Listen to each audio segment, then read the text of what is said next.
அனைவருக்கும் வணக்கம். பாருங்கள், எங்களோட ஊரில் சரியான வெள்ளம் வீடெல்லாம் ஆண்டுக்கு. பாருங்கள், காற்று எப்படி அடிக்கிறது, ரொம்ப காற்றெல்லாம் செம்மையாக இருக்குது. பாருங்கள், அந்த மரமெல்லாம் கவண்டு கரண்ட்டு கம்பியில் கொண்டு விழுந்துட்டு மரம் என்ன அடக்குமெண்டு தெரியல.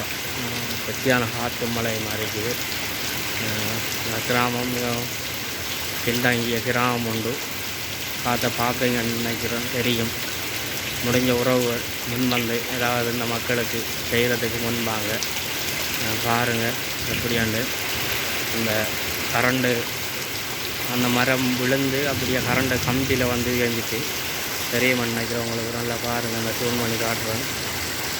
கரண்ட் வயர்கள் அருமானான்னு தெரியல. ரொம்ப காற்றா இருக்குது. இந்த மரங்கள் அப்புறம் காட்டை பாருங்கள், அப்படியே ரொம்ப ஒரு இதாக இருக்குது. இந்த ஏரியா ஃபுல்லாக தாண்டுட்டு வீடியோ எடுத்து போட்டிக்கிற சூழ்நிலையாக இருக்குது. அதான் அந்த வீடியோ எடுக்கிறோம். இஞ்சாலையும் மரங்கள் கீஞ்சாருங்க. அந்த மரமெல்லாம் எவ்வளோ இதாக இருக்குன்னு பாருங்கள்.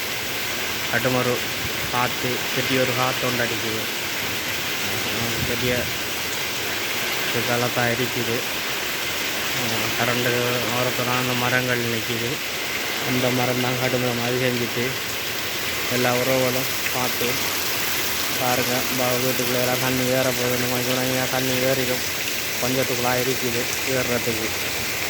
பாருங்கள், விடத்தோடு நிற்கிது தண்ணி. பாருங்கள், காற்றை பாருங்கள். மரங்கள் பெரிய பிரச்சனையாக இருக்குது. கரண்டு கட்டைகள் விழுந்து நானும் செய்யலாது. எல்லாம் கடவுள்ற கையில் இருக்குது.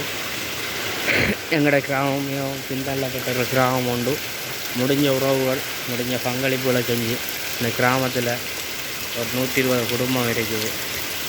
120 குடும்பத்துக்கும் ஏதாவது ஒரு அதுகளுக்கு இப்போ உணவு தட்டுப்பாடுன்ற ஒன்று இருக்குது. இங்கே வெள்ளம் வந்ததால் முடிஞ்சால் பாருங்கள், பார்த்து செய்ய முடிஞ்ச முன்வந்த உறவுகள் முன்வந்து செஞ்ச நல்லா இருப்பீங்க. நன்றி உறவுகளே. இந்த காணொளி பார்த்துக்கிற நீங்கள் மறக்காமல் 4 உறவுகளுக்கு ஷேர் பண்ணுங்கள். அப்படின்னா தான் நல்ல உள்ளங்கள் முன் வந்து செய்வாங்க. இந்த காணொளி பிடிக்குமென்னு நினைக்கிறேன். பிடிச்ச உறவுகள் லைக் பண்ணுங்கள், ஷேர் பண்ணுங்கள், கமெண்ட் பண்ணுங்கள், மறக்காமல் சப்போர்ட் பண்ணுங்கள்.